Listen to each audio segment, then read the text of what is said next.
Quando o assunto é política, qual é a primeira coisa que vem na sua mente? Qual é o sentimento que surge? Quando a gente fala de política, vai muito além das eleições e de partido político. Política nada mais é do que a representação do povo.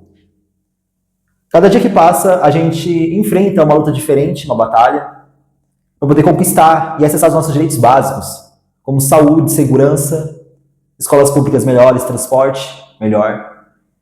Os direitos mais acessíveis para as pessoas com deficiência, para as pessoas da comunidade LGBT. Coisas básicas. Tudo que é um direito nosso. E muitos políticos lutam contra os nossos direitos.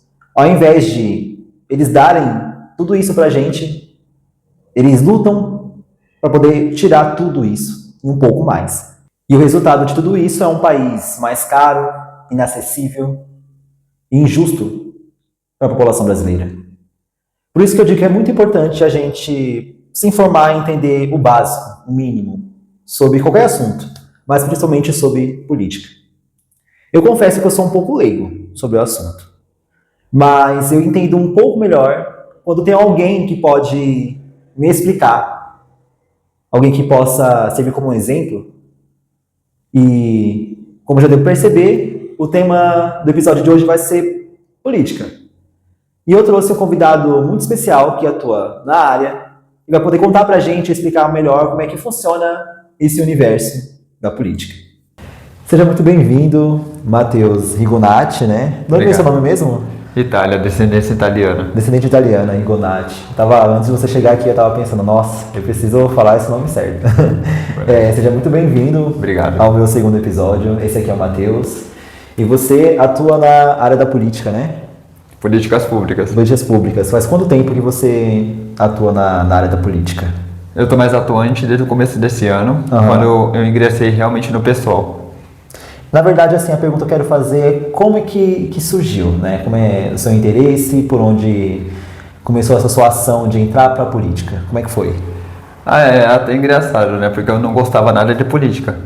De toda a minha vida, assim, eu não gostava de política, futebol e nada. Porém, de uns tempos pra cá, eu vim me revoltando muito com muitas situações na cidade, inclusive no bairro onde eu moro, que é o Vermelhinho Matarazzo.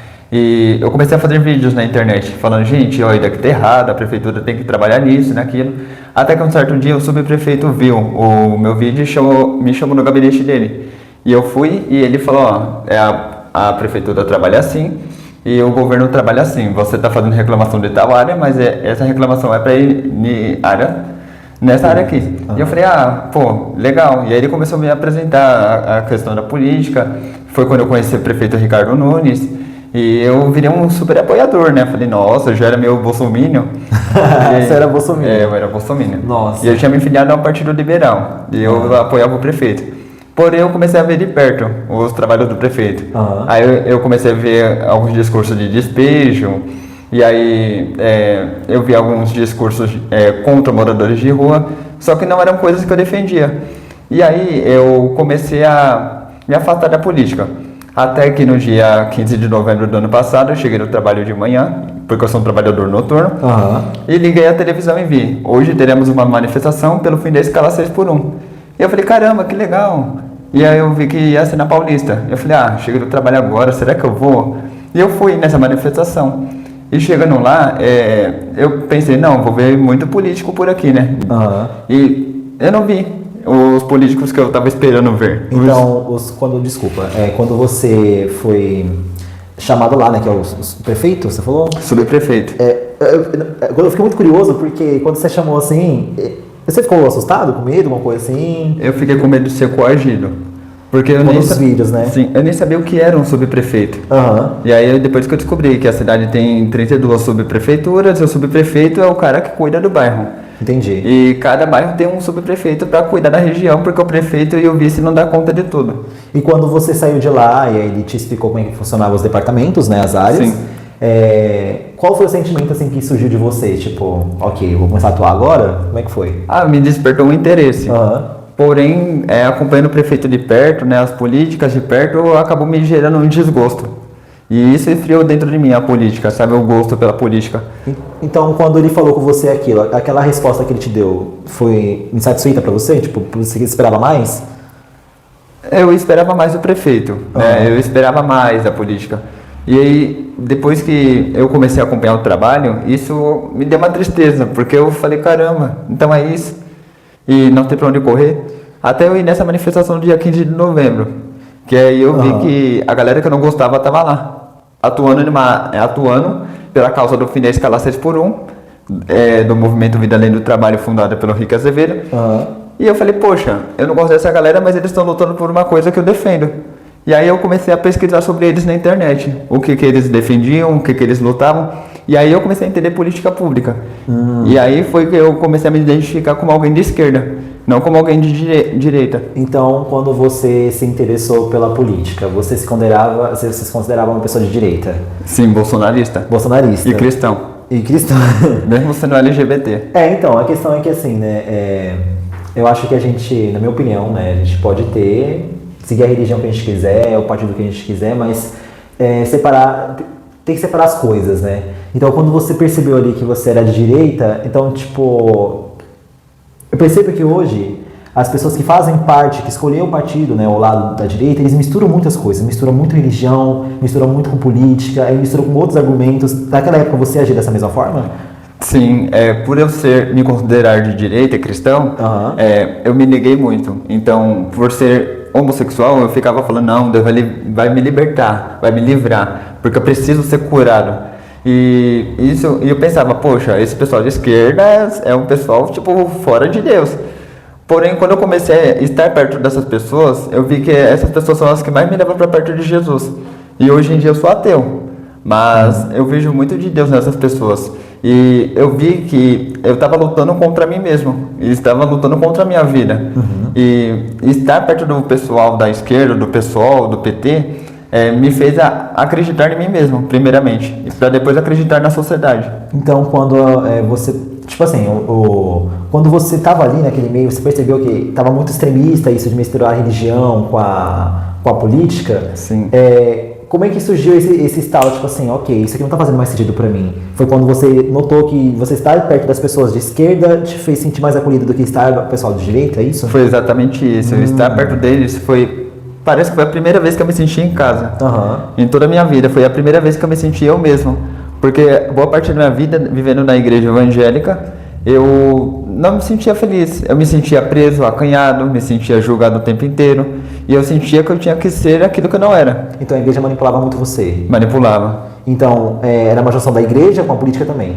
Com a política também. Entendo. Nossa, é incrível como tudo se mistura e tá conectado ali, né? E foi uma transição até que rápida pra mim. Mesmo que me pareça que foi uma coisa tipo devagar, tudo foi acontecendo rápido na minha vida. Então foram momentos que eu fui me identificando mais com a esquerda e sem perceber, de um dia para o outro já estava focado mesmo naquilo que eu queria. Quando você virou essa chave, você teve que pular do barco, que o barco representa a igreja, representa a direita. Quando você pulou do barco, você foi atacado por essas pessoas? Sim. E como é que foi para você isso?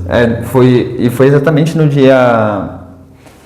Foi em 2023... que eu lembro que eu já tava cambaleando assim, antes de vir pra esquerda mesmo, que eu postei, gente, eu sou gay. E eu postei um post.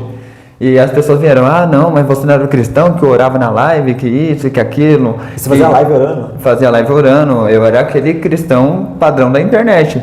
E as pessoas da igreja que falavam que me amavam foram as que mais me atacaram. E até hoje eu sou atacado por esses mesmos da igreja que eu frequentava. E isso me dói, porque às vezes a gente se cruza aqui no bairro, né? Porque é um bairro pequeno e não tem o que fazer. Então, foi triste, sabe? Sim. E foi uma consequência que eu escolhi sentir na pele. Porque eu precisava ter essa mudança na minha vida. Porque se não mudasse, talvez eu nem estaria aqui agora, né? Estaria com os mesmos pensamentos de antes. Como eu sou um pouco leigo nesse assunto, eu queria poder entender melhor e poder também mostrar pro pessoal, né? Como é que funciona isso. Quando você pulou do barco, e aí você viu esse mar de gente desejando ódio pra você, falando coisas horríveis, porque você saiu, né, desse local. Como é que você se identificou do partido PSOL e como é que você entrou na política de fato, né? Porque, assim, na verdade, eu não sei se estou sabendo formular bem a pergunta, mas quando você se identificou do PSOL, como é que foi para você entrar entrar Assim. lá? Como é que foi? A primeira coisa foi que, depois que eu me identifiquei mesmo como uma pessoa de esquerda, eu precisei me assumir novamente. Porque eu tive 2 trabalhos na minha vida. O primeiro é me assumir gay, que já foi uma responsabilidade gigante. Mas se assumir de esquerda também foi terrível, né? As pessoas me atacaram muito. E para mim ingressar no partido como filiado, eu tive que entender o que era o partido, entender o que era a esquerda e entender se era o que eu realmente defendia. E depois que eu entendi, eu tive a ajuda da vereadora Luana Alves, que é uma grande amiga minha, que é a vereadora da cidade de São Paulo, que me cadastrou, a equipe dela me cadastrou como filiado. E aí eu passei a entender melhor internamente o partido, as pautas, as lutas, quais seriam os passos seguintes. E desde então a gente tem trabalhado, né? Não só eu com a Luana Alves, mas com outros vereadores. Quais foram os primeiros trabalhos que você fez ali dentro, que você começou a ter uma experiência mais séria, mais profunda? A defesa dos mototaxistas, pela regulamentação das plataformas para que os mototaxistas pudessem trabalhar aqui na cidade. A gente também teve audiência pública pelos assistentes sociais, que foi muito interessante. E a defesa dos LGBTs, né? Em geral, porque antes eu não defendia. Você era contra. Eu era totalmente contra. Eu falava, não, gente, a pessoa pode ser LGBT, mas ela tem que ser LGBT na rua? Não pode ser só na casa dela, na internet dela? Por que ela tem que ficar na rua esfregando na cara dos outros? E isso eu fui quebrando, sabe? Sim. Esses paradigmas na minha vida. Então, essa virada de chave foi muito importante para você fazer essa transição, né? Sim, a entrada no partido foi muito importante para mim. Que ótimo, que incrível, na verdade, né? Porque quando a gente fala de transição, né? A gente não imagina como é que é feita essa transição, essa transformação. E quando a gente fala de política, eu não sei como é que vocês entendem isso, como é que vocês têm essa visão, mas como é que é os bastidores, né? Os bastidores ali. E ali dentro, quando você entrou e começou a fazer parte desses meios, né? Você viu alguém ali que você, esse cara aqui me dá medo, alguma insegurança, essa pessoa, esse aqui vai ser um desafio. Como você já estava ali, como é que foi? Na Câmara, quer dizer. Na Câmara, o que mais me assustou mesmo foi a presença do Lucas Pavanato, né? Porque eu já tinha ouvido falar que eles gravavam as pessoas e botavam os vídeos na internet de maneira distorcida. E bem devida na forma como ele gravava. Sim, e grava ainda. Grava ainda, né? E recentemente, né, na Câmara, às vezes eu dou de cara com ele. Então imagina, você tá descendo no elevador ou subindo e entra Amanda Vettorazzo e Lucas Pavanato.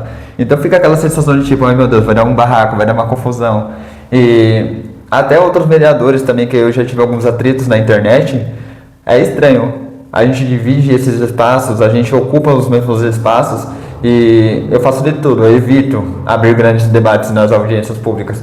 Porém, é uma coisa que eu fico preparando no psicológico, que uma hora ou outra vai acontecer. Porque quando a gente assiste os vídeos na internet, da bancada e toda aquela reunião de votação, de contra, a favor do que, parece que tem muita uma energia de briga, né? Uma energia assim de caos, parece que não consegue ser resolvido pacificamente. Não consegue. É sempre assim, toda vez que você tá lá, como todos os outros, né? Sempre tem essa mesma energia de briga. Sempre. Tem algumas audiências públicas que são bem tranquilas, né? Por exemplo, quando é para homenagear alguma autoridade, pode ser um soldado, pode ser empregadas domésticas, são audiências tranquilas. Porém, quando são audiências que são voltadas ao público, abertas mesmo, tem aquele clima de algum vereador querer ir lá lacrar, gravar um vídeo, e isso eu falo tanto para a esquerda quanto para a direita. E começaram a jogar pequenas farpas para puxar uma briga. Então para poder engatar mais também na visibilidade, né? Sim, a gente teve o exemplo do Chavoso da USP, que foi lá na Câmara, e o Rubinho Nunes queria provocar ele, provocou, e teve a resposta, que o Chavoso da USP disse: existe crime em todos os lugares, inclusive dentro dessa casa.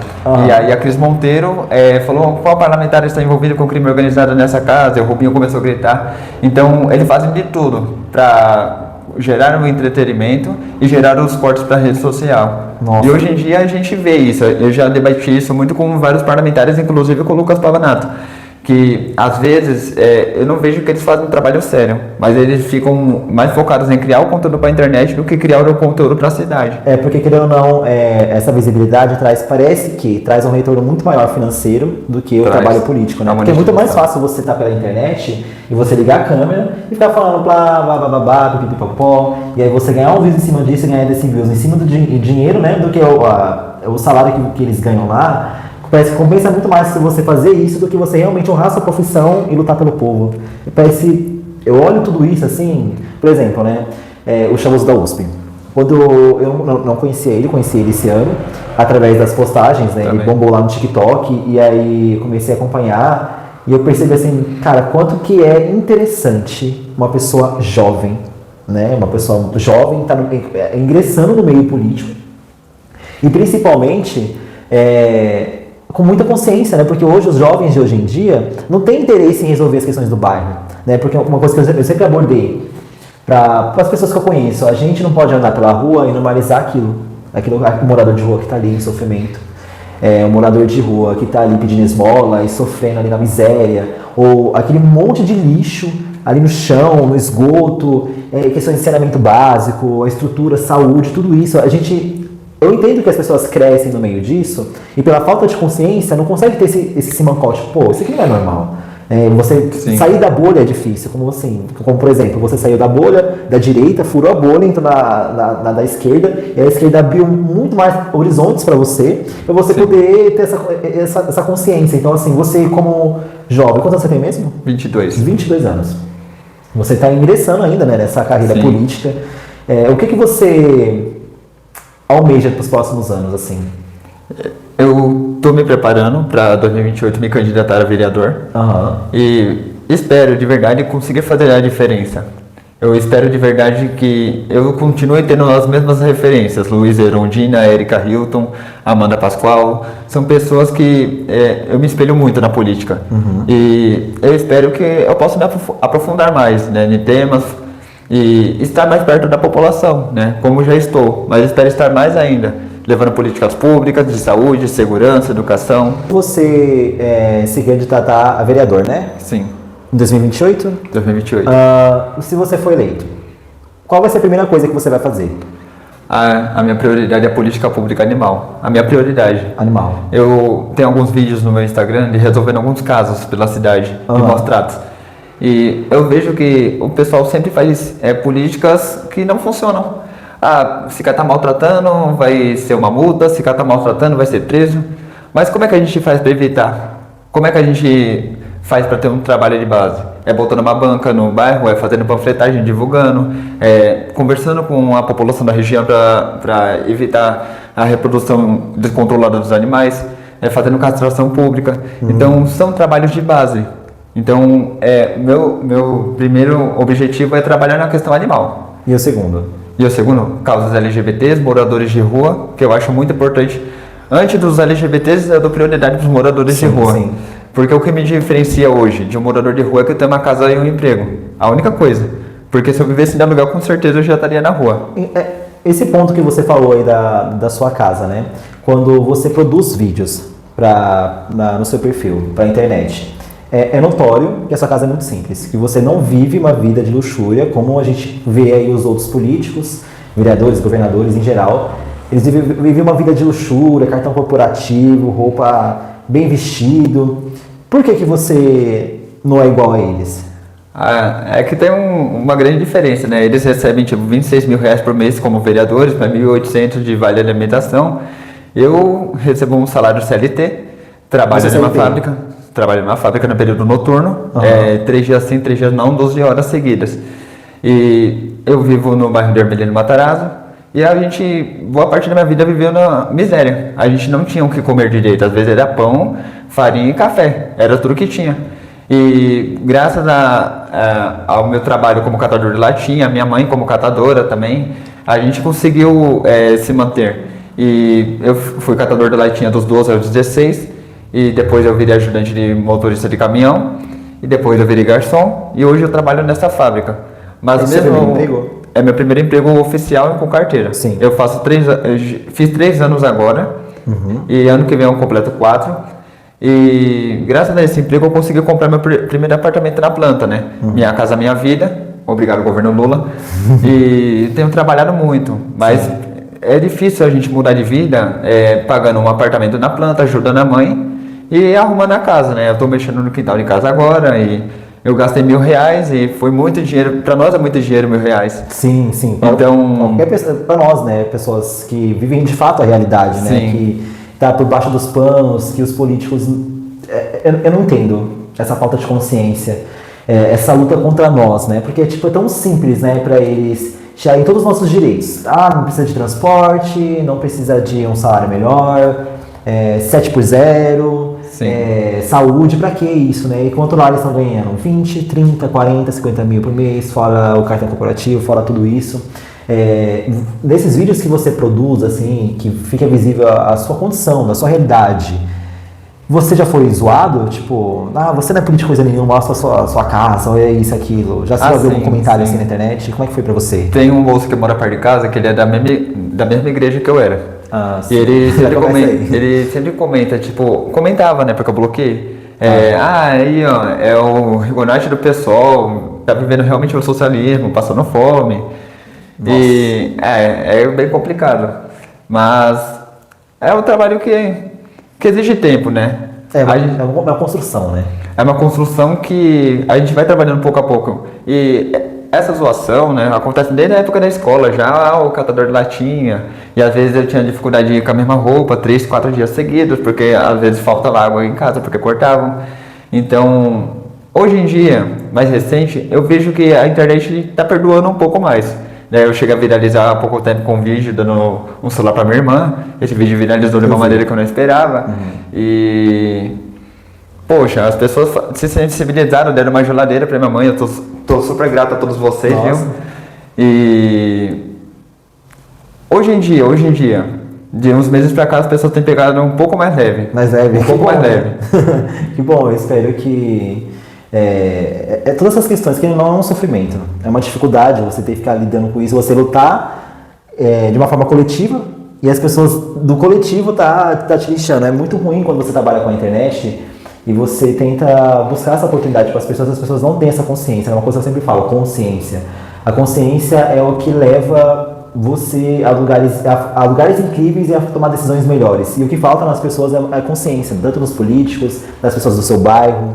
E um ponto que eu queria trazer aqui, que lá no início do vídeo você falou que você é uma pessoa LGBT, você é gay, certo? Sim, sou. E como é que foi pra você você assumiu publicamente isso, né? Publicamente. Como é que foi pra você quando você assumiu isso publicamente com as pessoas do seu bairro e dentro da política também? Como é que foi? Como é que as pessoas reagiram? Foi uma chuva de negatividade ou de positividade, meio termo? Como é que foi? Dentro do bairro não teve tanto rebuliço. Na igreja, eu sei que rolou muitos comentários. Eu cheguei a receber muitas mensagens. Porém, no trabalho, afetou no meu trabalho CLT. Alguns colegas de trabalho se afastaram de mim, outros colegas foram no meu setor me parabenizar, no mesmo dia que eu postei. E na política, eu senti uma sensibilidade. Eu senti que me abriu portas para ouvir pessoas LGBTs, ouvir mulheres trans, homens trans, e abriu a minha mente para ser mais amoroso com as pessoas, porque antes eu era muito rigoroso, eu era muito rígido. Eu achava que esse negócio de LGBT estar sendo perseguido era frescura. E aí quando eu me coloquei à disposição da comunidade LGBT, eu vi que não era. Eu vi na pele, né? Eu senti na pele, eu fui atacado na internet. Hoje em dia eu sou atacado. E são coisas que às vezes eu não tô nem relacionando. Autores. A gente que é LGBT, a gente vê autores. Tudo é todos. Tudo é todos. É tão chato. É chato. Nossa, tudo é todos, gente. Eu vou até deixar minha opinião à parte sobre isso, mas realmente tudo é todos. E na política, eu comecei a sentir a dor de alguns dos parlamentares. Principalmente, o que mais me dói é a Amanda Pascoal. Eu conheci ela ano passado, quando ela se candidatou a vereadora. Eu fui no lançamento da candidatura dela. Foi a primeira vez que eu estive na presença dela, Guilherme Boulos e Erika Hilton. E ela ganhou a eleição. Depois que ela ganhou, em um dos primeiros discursos do Lucas Pavanato, ele deu uma bíblia para ela e falou: biologicamente a senhora é homem. Isso me doeu. E ele deu a bíblia para ela. E eu fico pensando, poxa... Desnecessário. E eu vejo muitos falarem, mas eu respeito, mas eu não aceito. Mas quando foi que a gente pediu para ser aceito por alguém? A gente só precisa ser respeitado. Que é o mínimo, básico. E aí, quando alguém comenta em um post meu, eu respeito vocês, mas eu não aceito. É um desrespeito. Sim, exato. Porque Quem perguntou? Então as pessoas colocam isso como uma maneira de falar, ó, eu sou superior a você, eu te respeito. Não, eu te respeito, mas eu não te aceito. E é isso, sabe? É triste. É triste mesmo. Bom, para encerrar esse vídeo da melhor forma possível, se você fosse deixar uma mensagem para essa população que sofre dessa falta de consciência, dessa ignorância, o que você passaria para as pessoas, assim, até mesmo para as próximas eleições ou algo do tipo? Qual é a mensagem que você deixaria para a galera gerar essa consciência aí? Olhando para a câmera. Então tá bom.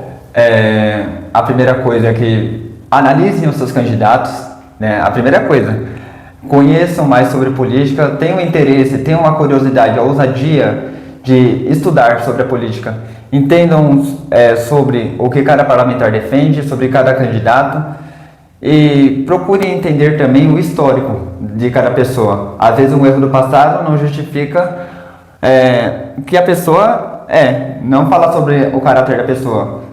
A gente tem que avaliar o presente e só assim a gente consegue construir uma política justa, pura, limpa e que trata as políticas públicas com o devido respeito. Um país melhor para todo mundo. E um país melhor para todos. Todas, todos e todos. Todos, né? Já que eu ainda estou aceitando. Já que as pessoas gostam de usar esse argumento do todes, né? Então, todes é englobar a todos, né? Quando a gente fala de política, a gente não está pensando, a gente tem que pensar que o nosso voto vai influenciar no outro. Que a nossa decisão vai acabar refletindo na vida do outro também. Então, assim, nas próximas eleições, que vai começar ano que vem, né, 2026. É pelo deputado federal, estadual, governador e presidente. 2026, gente. Falta aí 3 meses para o próximo ano. Aproveite esses 3 meses, que na verdade ainda vai ter muitos mais pela frente, para vocês poderem se informar e tomar a decisão melhor. Para quem vocês querem que seja o governador, o deputado, do seu bairro, da sua cidade, do estado. Veja e analisa se ele vai te dar o que você realmente precisa, porque você também tem que olhar para a sua circunstância no momento. Se você é uma pessoa que pertence ao bairro do Emílio Matarazzo, ou qualquer outro bairro que seja uma região pobre do seu bairro, onde você sofre de alagamentos, lixos, condições assim precárias, você realmente vai votar uma pessoa que quer que você se afunde mais nisso? Que quer que você não cresça na sua vida, porque você sabe que você passa dentro da sua casa em relação ao financeiro. Muitas das vezes você abre mão de dar uma coisa melhor para o seu filho, para sua filha, de comprar uma coisa melhor para o seu próprio lar por conta da questão do financeiro, ou até mesmo de passar mais tempo com a sua família porque você trabalha 6x1. Então, assim, esteja consciente quando for fazer a sua escolha de votar na pessoa certa, que possa te dar uma condição de vida, porque é um direito seu, meu, dele, de todos nós, de ter uma condição de vida melhor nesse país que ainda tem muito que evoluir. Então, Matheus, muito obrigado por estar fazendo parte desse segundo episódio. Eu estou muito feliz que você veio até aqui. Eu desejo boa sorte para você e sucesso na sua carreira, porque como eu também estou iniciando na minha, você está iniciando na sua, a gente está plantando essa semente aqui agora, para lá na frente curtir e ter um resultado bem melhor. Então, muito obrigado, Matheus. Eu que agradeço. Muito obrigado, gente, e até o próximo episódio.